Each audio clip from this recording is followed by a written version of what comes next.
This situation is one thing, but if anything, there's more intrigue around the News Corporation piracy stories that the Financial Review broke this week.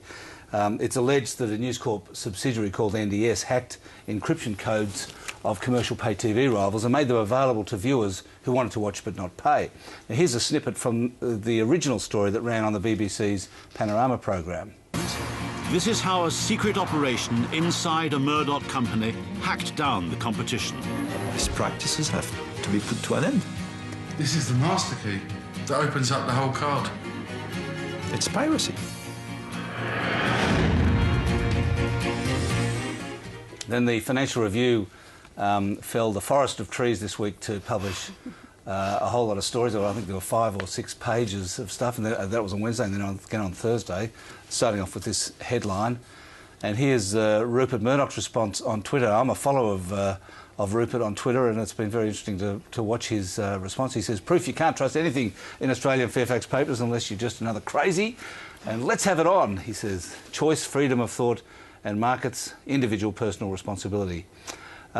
So I guess it was what does that mean? Well, I don't know, but it must have been very exciting at the Fin Review this week. It's been an awesome week. It's very exciting. One of the things that we've made very clear from the get-go is we're not alleging, at the Fin Review, Neil Chenoweth, we're not alleging any criminal activity. Piracy wasn't illegal when this stuff went on, so that, you know... How long ago was it? 2002. A while ago, yeah. That sort of time period. I've traipsed through that forest, and I've read most of that stuff, and actually had a look at quite a few of the emails as well.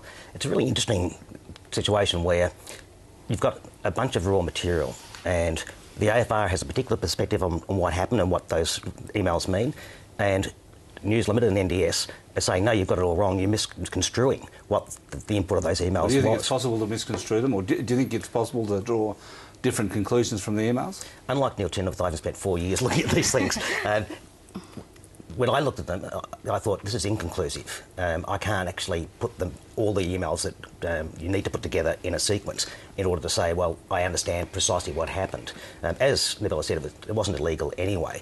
But I think the interesting thing about this particular scandal is not so much whether they did what they said to have done, which was to hack into rival pay TV companies' smart cards, but it comes on top of the existing scandals, the News of the World scandal, which looked like was a UK issue only, and then spread into a corruption of public officials inquiry, which has cross-Atlantic dimensions because it's an offence in the States to make corrupt payments to officials, foreign officials.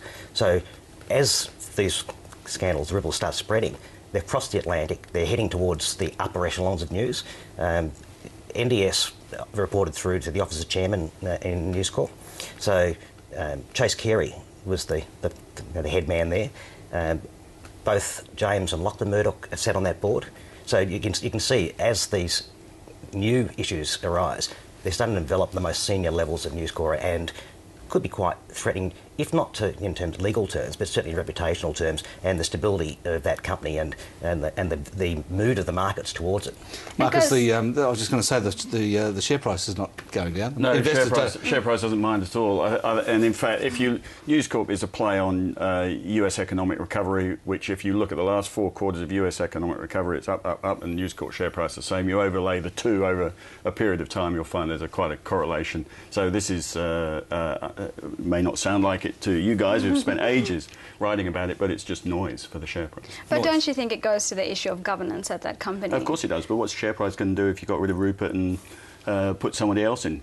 And the governance question mark's not new in news. It's been there for. But what would the share price? What would the new share strengthens price do if and when Rupert goes? I mean, does it go down or up? Depends what his shareholding does, which presumably has got to sit dead still in the water and continue to have an influence. I think it goes up, Alan, because I think... So there's a Rupert discount now? Well, the minute Rupert's not on the scene, this has got nothing to do with the governance issues. The minute he's not on the scene, everyone will say, we're going to get rid of the newspapers, and that's a real positive for the News Corp share price. They can make more rational decisions. Right. He loves his newspapers, I can get rid of them finally.